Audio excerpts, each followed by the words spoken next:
अपन संविधान पढ़ेंगे और संविधान को चालू करने से पहले ये कि गुड मॉर्निंग, गुड आफ्टरनून और गुड इवनिंग नहीं होता है अपनी क्लास में, ठीक है। अपनी क्लास में क्या होगा? जय हिंद। अपनी क्लास में क्या होगा? जय हिंद, क्योंकि अपन किसी तैयारी करने वाले हैं, पुलिस विभाग की तैयारी, ठीक। कोई आरक्षक वाला है इसमें जो आरक्षक निकाला हो और अभी वाली बैच में बैठा हो, आरक्षक का फिजिकल निकाला हो अच्छे से अच्छे से अच्छे से? चलो बहुत शानदार, बहुत बढ़िया। तुम्हारे पास ड्यूअल अपॉर्चुनिटी है, और मैं तो आरक्षक भर्ती की तैयारी जो आप लोग लिखित परीक्षा की करना चाह रहे हैं उसके पक्ष में पूरी तरीके से नहीं रहता। तो मेरे को लगता है कि जो आरक्षक का फिजिकल निकाल लिया है उसको चुपचाप एसआई लिखित परीक्षा की तैयारी करना चाहिए। इससे डबल तिबल फायदा होगा। डबल तिबल फायदा इसलिए क्योंकि ये जो ट्रांजिशनल पीरियड आप लोगों का चल रहा है, ये जो ट्रांजिशनल कि उधर फिजिकल हो चुका है और इधर लिखित करना है, और इधर लिखित पहले है फिजिकल बाद में है, मतलब आप लोग का टकरा गया, पेपर टकरा गया। कैसे टकरा गया? आरक्षक का और एसआई का लिखित। इसलिए मैं आप लोग को, अगर कोई आप लोग के आसपास भी होगा ना तो उसको सजेस्ट करना। मैं किसी को खुले तौर पर नहीं बोल सकता कि जो आरक्षक का फिजिकल निकाला है वो लिखित परीक्षा की तैयारी करे, लेकिन एसआई की क्लास में तो बोल सकता हूँ। एकदम आप धन्यवाद के पात्र हो। चुपचाप आपके पास दो ऑप्शन रहेगा, दो ऑप्शन, यहाँ नहीं तो वहां सही वाला। और मैं इस बात की गारंटी दे रहा हूं कि अगर कोई आरक्षक का फिजिकल निकाला और एसआई मेंस की तैयारी में जुड़ जाता है, जो अपन करवाएंगे, एसआई प्री प्लस मेंस को लेके चलेंगे अपन, तो आप आरक्षक में एक मेरिट मारोगे। मेरिट मतलब समझ रहे हो? मेरिट टॉप 50 टॉप 10 में रहोगे आप, अगर आप अच्छे से तैयारी किए हो तो। समझ में आ रही मेरी बात? और अगर आप इधर एसआई का मेंस, ठीक है, एसआई का मेंस करते हो तो एसआई के मेंस को तैयार करने से आपका प्री बहुत आसानी से निकलेगा, बहुत आसानी से। समझ में आई मेरी बात? मैं स्ट्रेटेजी के ऊपर बात करूंगा, मैं भी इस एग्जाम को निकाला हूं, ठीक। इसमें ओवरऑल मेरा 89 रैंक आया है, और ऐसे देखिए एसआई में तो 50वां रैंक है, और मेंस में मेरा लगभग लगभग क्या 425 नंबर आया है, 425 नंबर है, ठीक। आता ओबीसी में हूं लेकिन निकाला जनरल से हूं मैं, ठीक है। तो इसको बात को समझना, मैं मतलब किसी भी चरण पे मैं रिजर्वेशन का फायदा नहीं उठा पाया हूं क्योंकि मेरा मार्क्स ओवरऑल अच्छा था, तो नहीं जरूरत पड़ा मेरे को। बात को समझना, आपको एसआई का पेपर निकालने के लिए बहुत जबरदस्त रणनीति की जरूरत पड़ेगी, ठीक है। रणनीतिक एग्जाम है, पूरा एग्जाम रणनीतिक है। मेन आप लोग को जो काम करना है वो बैलेंस पे काम करना है, संतुलन, ठीक, संतुलन। आरक्षक भर्ती का फिजिकल निकालने के बाद एक हिस्सा आपका तैयार है, ऐसा मैं मान के चल रहा हूं। वो एक हिस्सा कौन सा है? फिजिकल का, ठीक है। अब दूसरा हिस्सा, अब इसमें भार ज्यादा है, एग्जाम नहीं निकलेगा। अगर तराजू एक तरफ ज्यादा चला गया, एग्जाम नहीं निकलेगा। यहां पर एग्जाम कैसे निकलेगा? इन दोनों में बैलेंस बनाओगे जब आप, किन दोनों में? एक लिखित परीक्षा में। समझ में आई मेरी बात सभी को? आप नाप जोग में वैसे भी नहीं कटने वाले हो, नहीं कटने वाले हो, क्योंकि नाप जोग एकदम ही मतलब मैं उसको चरण मानता ही नहीं हूं, ठीक है। नाप जोग में ज्यादातर लोग कौन बाहर होते हैं? एक जो एज से कम क्राइटेरिया वाले हैं और फॉर्म फिलअप कर दिए थे वो बाहर होते हैं, और दूसरा हाइट वाले बाहर होते हैं। बाकी जिसका फ्लैट फुट है और नॉक नी है वो भी अंदर हो जाता है ना। मैं गारंटी नहीं लूंगा लेकिन अंदर हो जाता है। मैं जितना देखा सबको अंदर कर देते हैं, सिर्फ हाइट वाला कटेगा और एज वाला कटेगा। तो हाइट और एज का इश्यू तो नहीं होगा अपने को, अपनी क्लास में बैठा हुआ कोई भी व्यक्ति हाइट और एज का इश्यू तो नहीं होगा, पक्का ना? हाँ तो ठीक है, तो हो गया ना। 163 मांगा ना तुमको, तो दिया ना 163। चलो, तो हाइट और एज का इश्यू नहीं है, तो आप लिखित परीक्षा और फिजिकल परीक्षा में अपने को क्या करना है? बैलेंस बना के चलना है, ठीक। देखो बैलेंस कैसे बनेगा आपका? फिजिकल की तैयारी आप किए हुए हो लेकिन छोड़ना नहीं, कंटिन्यू करना। क्योंकि जब फिजिकल छोड़ने के बाद जैसे आप जो वेट काटे हो, जो अपनी चर्बी काटे हो आप, ठीक, वो डबल तेजी से आप आएगी वो, क्योंकि हमारा शरीर जो है ना वैसे ही बना हुआ है, कंफर्टेबल जोन में जाना चाहता है वो हमेशा। तो आपकी चर्बी जो कटी हुई है उस चर्बी को मेंटेन करके रखना है अपने को, ठीक है। तो फिजिकल छोड़ना नहीं, अभी एकदम हल्की हल्की रनिंग करते रहना है, हल्की हल्की रनिंग, क्योंकि बाकी सब चीजों का अपने को आइडिया है। जो नसें खुल चुकी है उसको खुले रहने देना है, इतना फिजिकल अपने को करना है, बस उतना ही फिजिकल करना है। तो इससे आपका फिजिकल जो है बना रहेगा। लेकिन लिखित परीक्षा की अपन बात करें, देखिए स्ट्रेटेजी के ऊपर बात कर रहा हूं मैं सबसे पहले। लिखित परीक्षा, तो लिखित परीक्षा में जो आपका चरण 2 और चरण 3 है, ये दोनों लिखित परीक्षा है ना। लिखित परीक्षा मतलब लिखना बस नहीं भाई, ऑब्जेक्टिव मारना। तो ये लिखित परीक्षा मतलब ऑब्जेक्टिव मारना, पूरा ऑब्जेक्टिव है ये, है ना। चरण 2 आप लोगों को पता है प्रीलिम्स है, चरण 3 मेंस है। मैं इन दोनों को मानता ही नहीं हूं अलग अलग, मैं इसको मानता ही नहीं अलग अलग। अपने को बनना क्या है, ऐसा ही बनना है ना। अपन एक आठ चरण निकालेंगे और दूसरे में भसक जाएंगे, थोड़ी ना ऐसा ही बनेंगे, नहीं बनेंगे। इसीलिए लिखित परीक्षा को आप पूरा एक चरण मानिए, प्रीलिम्स और मेंस को। और ये मान के चलिए कि अपने पास कितना पेपर है, 4 पेपर है, 3 मेंस का और 1 प्रीलिम्स का। समझ में आई मेरी बात सभी को? ऐसा तैयार कैसे होगा, तो मैं उसकी बात नहीं करूंगा, उसमें तुम लोग महारथी हो, ठीक। अब इसमें चरण 2 और 3 को अपने को एक साथ तैयार करना है। अपने अपना जो सिलेबस भी यहां पर चलेगा बोर्ड में, जितना दिन तक की कोचिंग चलेगी, वो पूरा किस पे बेस्ड होगी, दोनों पे। अपन मेंस को ही टारगेट करते हुए चलेंगे। देखें क्या होता है कि जब आप केवल प्रीलिम्स की तैयारी करें, आप बहुत अच्छा रैंक मार दोगे, ऐसे कई लोग के साथ हुआ, लेकिन ओवरऑल 3 पेपर में स्कोर नहीं कर पाया तो बाहर हो गए। इससे अच्छा मेंस की तैयारी की जाए, क्योंकि इसका जो पेपर 1 है, पेपर 2 है और पेपर 3 है, इन तीनों का मर्जर ही यहां पर प्रीलिम्स है। समझ में आई मेरी बात? इन तीनों का मर्जर यानी 1 2 3 तीनों का मर्जर, सब सब्जेक्ट है, सब सब्जेक्ट है प्रीलिम्स में। लेकिन फायदा यह हो जाता है जब अपन केवल मेंस को फोकस करते हैं, क्योंकि ये स्कोरिंग है, क्योंकि इसका कैलकुलेशन में है ना हिस्सा है।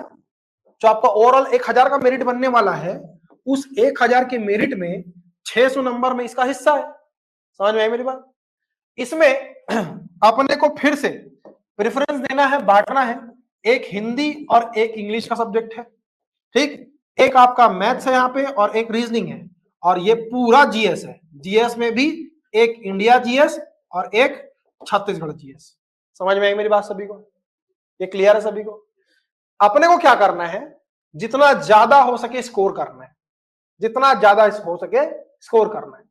स्कोर करने के लिए अपने को क्या करना पड़ेगा, जो सब्जेक्ट ऐसे हैं जहां मार्क्स बहुत आसानी से लाया जा सकता है, जहां मार्क्स बहुत आसानी से लाया जा सकता है, उसको ज्यादा टाइम देना है। समझ में आ रही है मेरी बात? उसको ज्यादा प्रेफरेंस देना है, ज्यादा वक्त उसी बुक के साथ, उसी नोट्स के साथ और उसी को लेकर के बैठे रहना है, प्रैक्टिस करना है। समझ में आ रही है मेरी बात? ज्यादातर टाइम वही होना चाहिए। मैं गारंटी दे रहा हूं, इस बात का गारंटी दे रहा हूं मैं कि आप आरक्षक में मेरिट मार दोगे अगर आपका बहुत अच्छे से तैयार है क्या, यहां एसआई का मेंस तैयार आपका। क्लियर है सभी को? देखें इसमें हिंदी बहुत ज्यादा फोकस इसलिए करना है क्योंकि ये है 125 नंबर का, और ये दे करके जाएगा आराम से 120 नंबर तक के लेके चले जाएगा। मेरा 118 नंबर आया इसमें। समझ में आई मेरी बात? 160 नंबर तो मेरा पेपर 1 में ही है, समझ रहे हो? मतलब 80 क्वेश्चन में उसमें सही किया हूं, और मेरे को लगता है कहीं ना कहीं मेरे मेरिट में आने का जो रीजन है वो यही है, लैंग्वेज। क्योंकि मेरा हिंदी थोड़ा सा ठीक ठाक था, और मेरे को ऐसा लगता था कि हिंदी को मैं, जो मेरे को सरल लगता है उसमें और मेहनत करूंगा तो पूरा पूरा बना के आऊंगा। और मेरी वही अप्रोच रही, क्योंकि अपन है हिंदी माध्यम वाले, सभी आप लोग हिंदी माध्यम वाले हो लगभग। अंग्रेजी हमारी इल्ले है, हम लोग कुछ भी मेहनत कर ले उसमें, कितनी भी मेहनत कर ले, कितनी भी मेहनत, आप उसे 75 में 60 नंबर नहीं ला पाओगे या 70 नंबर नहीं ला पाओगे। समझ में आ रही मेरी बात? तो अब क्या करना है कि इंग्लिश का एक बार पूरा सिलेबस तैयार करना है और प्रैक्टिस करना है। सिर्फ 2 काम, एक जो यहां पर पढ़ाया गया उसको पूरा रट डालना है, उसके बाद केवल क्या करना है, प्रैक्टिस, यानी कि एमसीक्यू क्वेश्चन लगाना है। ध्यान रहे कि सब इंस्पेक्टर की परीक्षा में अंग्रेजी को अटेम्प्ट करोगे जब, तो वो प्रश्न जो सरल है वो नहीं छूटना चाहिए आपसे। जो सबके सही होने वाले वो आपके भी सही होने चाहिए। समझ रहे मेरी बात? जो सबके सही होंगे वो आपके भी सही होना चाहिए। लेकिन जो कठिन प्रश्न है वो सबसे नहीं बनेंगे, किसी से नहीं बनेंगे वो, तो उसको छोड़ो फिर, जो कठिन प्रश्न है वो। क्लियर है सभी को? एक 8 तुक्का कम बन गया तो बहुत अच्छी बात है, लेकिन उसको लेके नहीं चलना। जो सरल है वो सबसे बनना चाहिए, और जो कठिन है उसको अपन कंपटीशन में कैलकुलेट ही नहीं कर रहे, काउंट ही नहीं कर रहे। आ रही बात समझ में? आ रही बात समझ में? बढ़ू आगे। तो ये आपका पेपर 1। पेपर 2 की अपन बात करें, इंडियन जीएस और छत्तीसगढ़, यही प्रीलिम्स का पेपर निकालेगा आपका। ये जो पेपर है ये पेपर 2 आपका निकालेगा प्रीलिम्स। समझ में आ रही मेरी बात? जैसे कि मैं आपको पढ़ाऊंगा संविधान, जो कोर पार्ट होता है, इंडियन जीएस की बात कर रहा हूं, ठीक। इंडियन जीएस में जो कोर सब्जेक्ट होते हैं, एक होता है कॉन्स्टी जो मैं आपको पढ़ाऊंगा संविधान, दूसरा होता है हिस्ट्री, तीसरा होता है आपका जियोग्राफी, ठीक है, और तीसरा होता है इकोनॉमिक्स, चौथा होता है इकोनॉमिक्स। बस ये 4 सब्जेक्ट है जिस पे आपको बहुत ज्यादा फोकस करना है, बाकी सब को हल्के में लेना है, चाहे वो पर्यावरण हो, चाहे कला संस्कृति हो, चाहे वो और कोई साइंस टेक्नोलॉजी हो, वो सबको हल्के में लेना है, उतना ज्यादा नहीं पूछा जाता है। क्लियर है सभी को? ऐसा तो ये मेन सब्जेक्ट है, मेन सब्जेक्ट बहुत अच्छे से तैयार होने चाहिए। छत्तीसगढ़ की बात करो, सभी चीज सरल है क्योंकि हम संस्कृति से जुड़े हुए हैं, अपने को मैक्सिमम चीजें पता होती है पहले से। शादी में तो जाए रहते हैं हम लोग, शादी की कई रस्में होती है वो यहीं पर लिखे रहती है। अपन बस्तर क्षेत्र में एक आध बार अगर घूमे हैं तो बहुत सारी चीजें पहले से क्लियर होती है कि हमारे यहाँ सेल्फी पीते हैं, ताड़ी पीते हैं बोल के, है ना, ये चीज है। हाँ, तो वही सारी चीजें छत्तीसगढ़ में अपने को पढ़ना है, तो वो थोड़ा रिलेटेबल होता है तो सरल लगता है अपने को। सरल चीजों में स्कोर करना ही करना पूरा पूरा। चेस्ट नहीं आ रहा है सर, 79 सेंटीमीटर आ रहा है। गजेंद्र मौर्य, देखो भाई चेस्ट का तो बहुत आसानी से आप फुल हो सकते हो यार, इसको मतलब आसानी से निकल भी जाता है चेस्ट। कैसे नहीं आ रहा, मैं पहली बार एक्सेप्शन केस सुन रहा हूँ चेस्ट का, मैं आज तक नहीं सुना किसी का चेस्ट नहीं आ रहा है करके। कितना भी दुबला व्यक्ति हो आ जाता है। तो भाई अगर नहीं आ रहा है ना तो मैं यही सजेस्ट करूंगा आपको, डिप्स मारो। 1 महीने का डिप्स में आराम से चेस्ट आ जाता है, 1 महीने के डिप्स में आ जाता है। चेस्ट का जो मसल होता है वो बहुत जल्दी जो है वो एक्ट करता है वो, है ना। 2 ईटा लो, एक टेबल में सो जाओ, फैलाते जाओ, ठीक। अब मैं एक्सरसाइज क्या ही बताऊं, बहुत सारी एक्सरसाइज है और जो मैं आपको बता रहा हूँ बहुत तेजी से आपके चेस्ट को थोड़ा बूम करेगा, आगे करेगा वो, है ना। और उसकी ट्रिक भी होती है, कई बार अपने चेस्ट को आप पहले से ही इतना रखें कि 80 आए, ठीक है, 80 आए और फुल होने के बाद वो कम से कम 4-5 सेंटीमीटर बढ़ जाए, तो वो उतना आपको थोड़ा सा ट्रिक है ना वो करनी पड़ेगी। गजेंद्र मौर्य, चले आगे बढ़ते हैं अपन, इसमें देखते हैं अपनी स्ट्रेटेजी के ऊपर आते वापस। मैथ्स और रीजनिंग सबसे ज्यादा टाइम टेकिंग, ठीक है, सबसे ज्यादा जो आपको टाइम देना है, जो आपको वक्त देना है, वो मैथ्स और रीजनिंग को देना है सबसे ज्यादा। चाहे आप जब कोचिंग में हो तब भी मैथ्स रीजनिंग सबसे ज्यादा टाइम देना पड़ेगा आपको, जब आप घर में प्रैक्टिस कर रहे हो सबसे ज्यादा टाइम देना पड़ेगा। रीजन क्या है, कठिन नहीं पूछता, सरल होता है, लेकिन आपको 100 प्रश्न बनाने होंगे मात्र 120 मिनट में। समझ में आई मेरी बात, 120 मिनट में। वही चैलेंजिंग है, वही चैलेंज है कि प्रश्न तो सब बनते हैं लेकिन अपने पास टाइम नहीं होता है। तो 120 मिनट में 100 प्रश्नों को बनाने की प्रैक्टिस अपने को करना है, तो इसका मतलब यह है कि बहुत ज्यादा क्या करना पड़ेगा, प्रैक्टिस करना पड़ेगा। मैं ये नहीं बोलता 100 में 200 ला दोगे तुम लोग, 100 प्रश्न बना के 200 ला दोगे, नहीं ला पाओगे, असंभव है। 160 भी आ गया तो बहुत बड़ी बात है। क्लियर है सभी को, ऐसा। इसलिए ये ज्यादा टाइम लेगा आपका, ज्यादा टाइम दे हिंदी को, ठीक। इंडियन जीएस और छत्तीसगढ़ जीएस को टाइम पर्याप्त दे, पर्याप्त का मतलब समझ रहे हो, संतुलित, ताकि आपका प्रीलिम्स में ठीक ठाक स्कोर आए। क्लियर है सभी को, इसके स्कोर का कोई मतलब नहीं है, ये केवल आपको कट ऑफ पार करवाएगा। इसमें मेरे 110 रैंक आया था ओवरऑल छत्तीसगढ़ में, जब सब पेपर दिए थे तब, समझ रहे मेरी बात, ऐसा। तो इस चीज का आप लोग को ध्यान रखना है, केवल कट ऑफ पार होना चाहिए। कट ऑफ पार हुआ, मेंस में जुड़ जाइए और भरसक भरसक तैयारी कीजिए। अब अगली चीज, पढ़ना कैसे है। हाँ आराम से हो जाएगा, फिजिकल अभी स्टार्ट करेंगे तो हो जाएगा आराम से, बहुत समय है अभी, फिजिकल को बहुत समय है ना।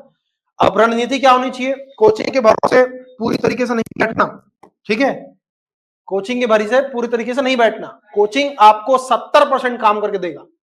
देखो कोचिंग बहुत लोग जाएंगे लेकिन पद कितना है, 341। आपको नहीं लगता कि उड़ाना इस अकेडमी में 341 लोग एसआई के लोग तैयारी कर रहे होंगे, आप ही क्लास में कम है, बाकी क्लास में बहुत सारे हैं, उससे ज्यादा है।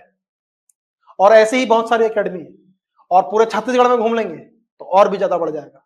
इसका मतलब यह है कि अब 341 लोगों को पीछे छोड़ना है, जो कोचिंग में सामान्य स्तर की सब तैयारी करेंगे। 70% ये बना के देगा, लेकिन जो आप एफर्ट मारोगे, एफर्ट यही आपको मेरिट में लेके जाएगा, एफर्ट जो आप मारेंगे। क्लियर है सभी को। अब ये जो एफर्ट होगा वो कैसा एफर्ट होगा कि आप कभी भी संतुष्ट नहीं होने चाहिए कि मैं इतना पढ़ डाला, ये बहुत है, संतुष्ट नहीं होना अपने को, समझ रहे हो। आपने क्या करना है, जैसे ही आपको कोई सब्जेक्ट पढ़ाया गया, कोई भी सब्जेक्ट, कोई भी विषय पढ़ाया गया, उस विषय को एक बार आप कोई भी रेफरेंस बुक उठाइए, ठीक। मैं ये नहीं बोलता कि तुरंत उठा लीजिए, तुरंत उठा लीजिए, मैं ये नहीं बोलता, हो सकता है सब्जेक्ट कंप्लीट होने के बाद उठा लो, टॉपिक कंप्लीट होने के बाद उठा लो, चैप्टर कंप्लीट होने के बाद उठा लो। इस रेफरेंस बुक से जो भी आपको नया चीज मिला, अपने फैकल्टी से डिस्कस करके इसको अपने नोट्स में ऐड कर लिए, ठीक। इसके बाद इसी से संबंधित, फॉर एग्जांपल कि अगर मैं आपको कोई भी टॉपिक पढ़ाया हूं, कोई भी टॉपिक, संयुक्त अधिवेशन, धन विधेयक, कोई भी टॉपिक पढ़ाया हूं, तो उस टॉपिक से संबंधित आप नेट में एमसीक्यू मारिए, एमसीक्यू मतलब मल्टीपल चॉइस क्वेश्चन, वैकल्पिक प्रश्न मारिए, इसमें लिखोगे तो सब दे देगा। मेरे को धनविद है कि 50 प्रश्न निकाल के दो विथ आंसर, वो देगा, उसका काम ही वही है, वो देगा निकाल के। समझ में आई मेरी बात? तो नेट से मारिए, जो चीज अच्छी मिली एड ऑन कर लीजिए, ठीक, अपने नोट्स में एड ऑन कर लीजिए, जो नई चीज मिली बनेंगी। अब यहाँ 90 प्रश्न बनेंगे आपसे, अगर आप 100 मारोगे तो 10 जो नया मिलेगा ऐड करना है आपको।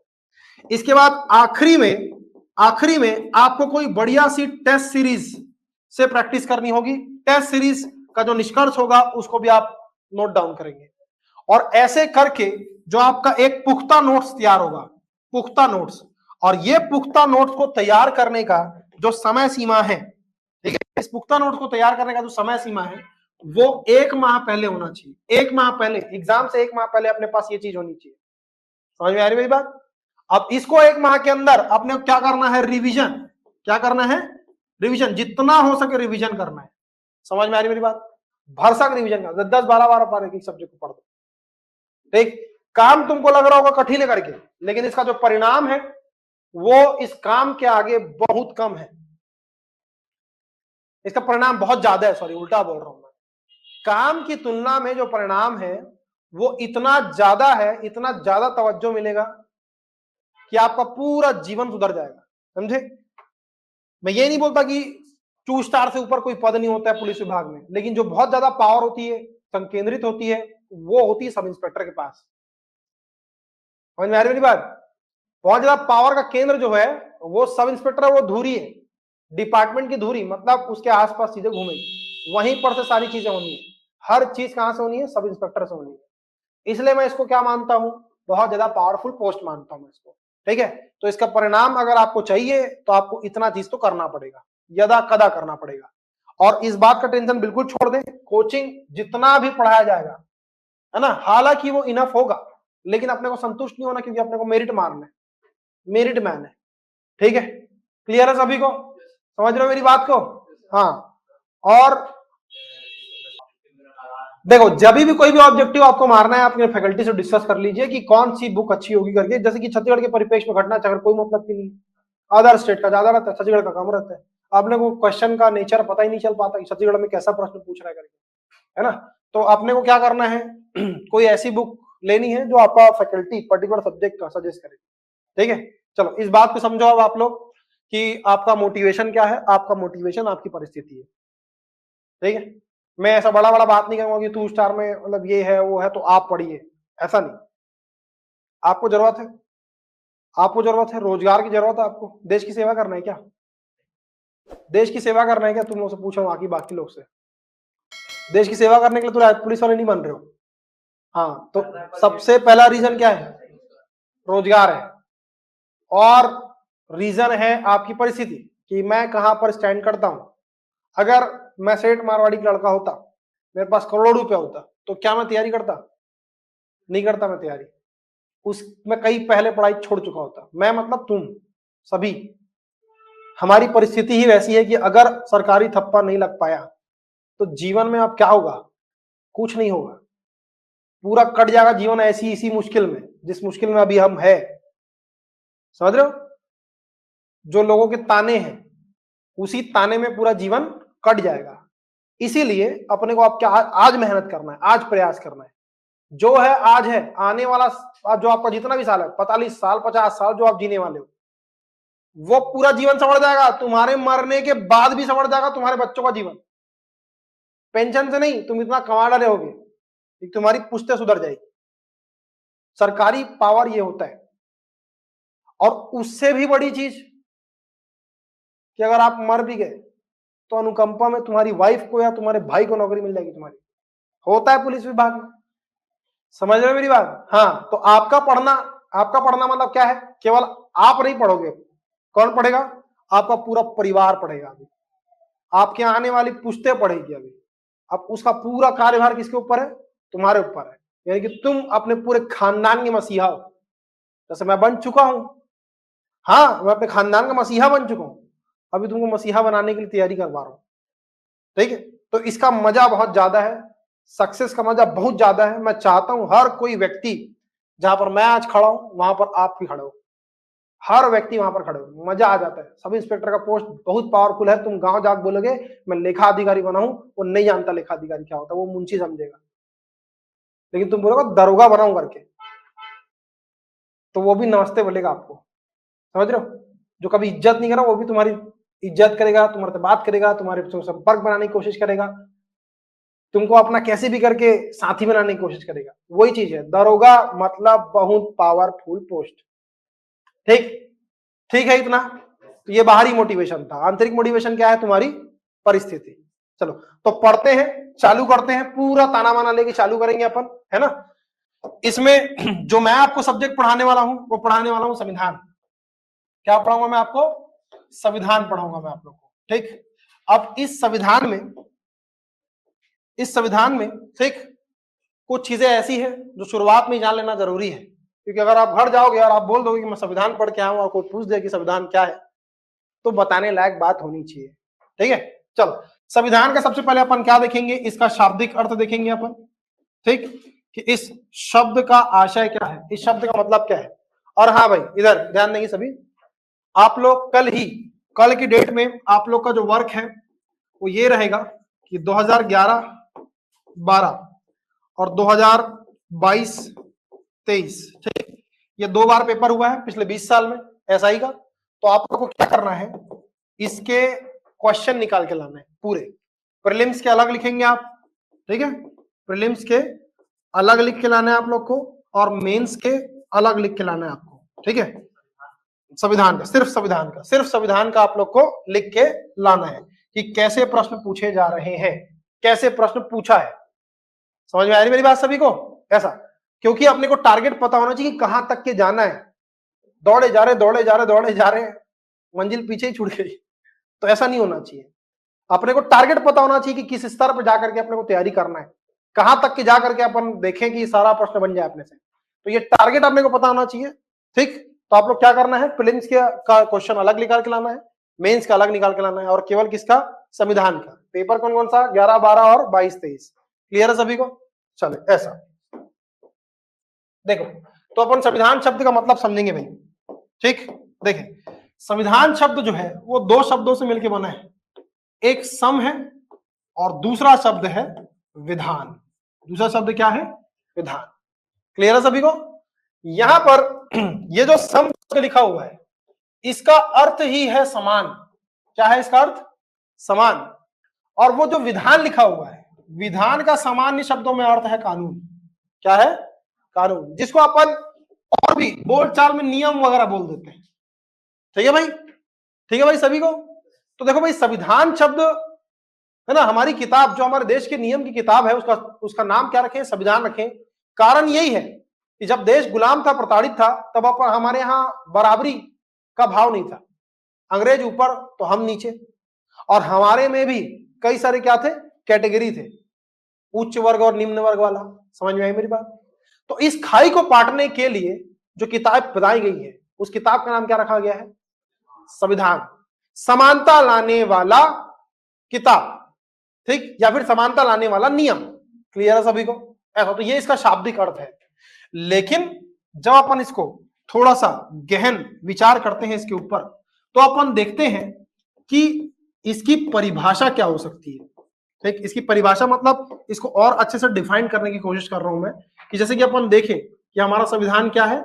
एक तरीका का नियम है, कानून है, जिसको मैं और अच्छे से शब्दों में देखूं तो संहिता बोल सकता हूं ना। हाँ, और ये जो है वो लिखित रूप में है। किस रूप में है? लिखित रूप में। क्लियर है सभी को? और एक ठो दस्तावेज में लिखा हुआ है इसको, है ना, दस्तावेज है, उसी में तो लिखेंगे अपन। क्लियर है सभी को? समझ में आ रही मेरी बात कि हमारा संविधान क्या है? नियम कानून का लिखित दस्तावेज है। नियम कानून का क्या है? वो लिखित दस्तावेज है, जिसके द्वारा क्या होता है? हमारे देश के शासन का सुचारू रूप से संचालन होता है। सुचारू रूप से संचालन। क्लियर है सभी को? हमारे देश के शासन का सुचारू रूप से संचालन होता है, ऐसा। तो नियम कानून का ऐसा लिखित दस्तावेज जिसके द्वारा देश के शासन का सुचारू रूप से संचालन हो, उसको अपन क्या बोलेंगे? संविधान। ठीक, क्लियर है भाई? संविधान इतिहास के लिए एमसीक्यू बुक कौन सा ले? वो बुक अच्छी होगी जिस बुक में सभी पीएससी और व्यापम के प्रश्न मिल जाएं, वो बुक संविधान और इतिहास के लिए अच्छी होगी, जिसमें सिर्फ पीएससी और सिर्फ व्यापम के प्रश्न हो, अदर स्टेट की पीएससी का नहीं, नेचर समझने के लिए। ठीक, बढ़े आगे, बढ़ जाऊं आगे इसमें, ये क्लियर है सभी को? चलो तो एक बार ओवरव्यू। संविधान शब्द का शाब्दिक अर्थ, एक क्या है? सम, दूसरा क्या है? विधान। सम का अर्थ क्या होता है बोला मैं, और विधान का अर्थ क्या बोला मैं? कानून। ठीक, यानी कि समानता लाने वाला कानून ही क्या है? संविधान। फिर इसके बाद अपन देखें कि संविधान क्या है, तो नियमों और कानूनों का, लिखना, नियमों और कानूनों का ऐसा लिखित दस्तावेज, नियमों और कानूनों का ऐसा लिखित दस्तावेज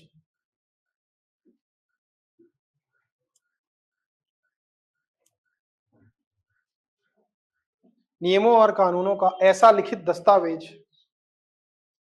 जिसके द्वारा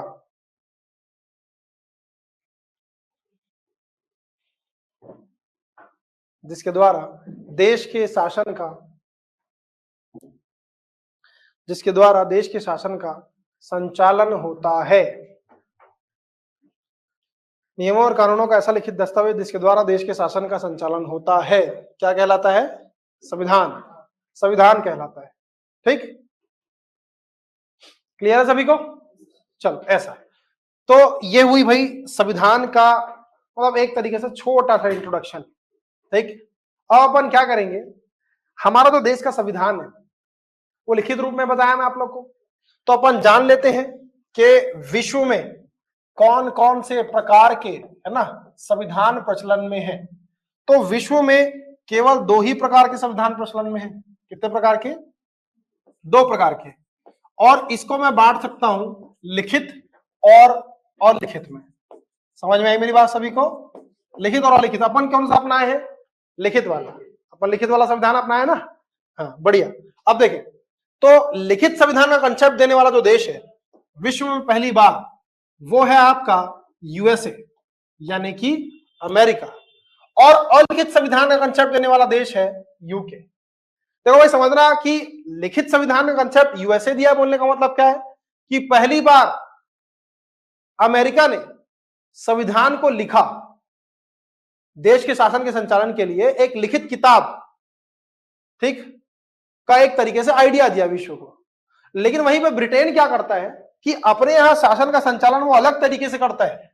क्या होता है कि ब्रिटेन में जो न्यायालय है, मतलब वहां का जो जुडिशरी है, वो पहले बनाता है नियम, कोई भी नियम बनाना। फॉर एग्जाम्पल वही विमल वाला कि दबा के विमल खाना है बोले पूरे देश में, ठीक, तो आज न्यायाधीश जो है वहां का बोल दिया दबा के विमल खाना, तो वो अब संसद एग्जीक्यूट करेगी और वो उस देश का संविधान कहलाएगा। समझ में आ रही मेरी बात? लेकिन अगर कल न्यायाधीश को ऐसा लगा कि 4-5 लोग को कैंसर हो गया है विमल खाने से, तो वो नियम को बदल देगा। यानी कि पता ये चला कि यहां पर न्यायाधीश जो नियम बनाते हैं, बोला हुआ नियम, वो संविधान कहलाता है। और बोली हुई बात है तो कल बदल भी सकती है।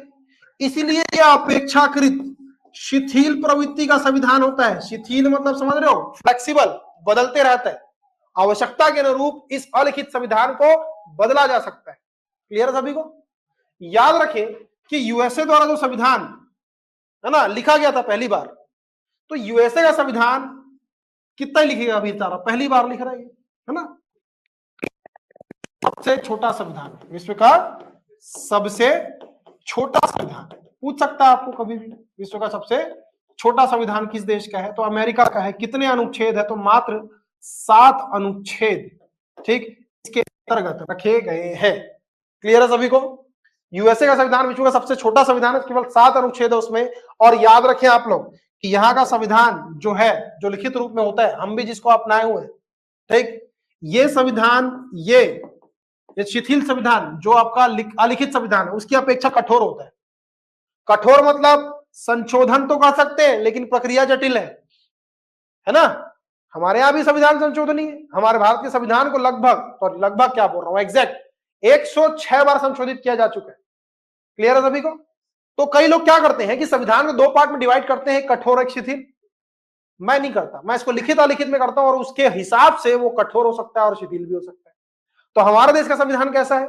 लिखित संविधान। और कैसा संविधान है? कठोर। क्लियर है सभी को कि वो संशोधन के दृष्टिकोण से कैसा है? कठोर है। ठीक है भाई, बढ़ जाऊं आगे। चलो, तो कल बढ़ेंगे अपन आगे। इसमें बहुत सारी बातें और जोड़ करके मैं आप लोग को बताऊंगा, ठीक, कि संविधान के अपन केवल अभी प्रकार देखें।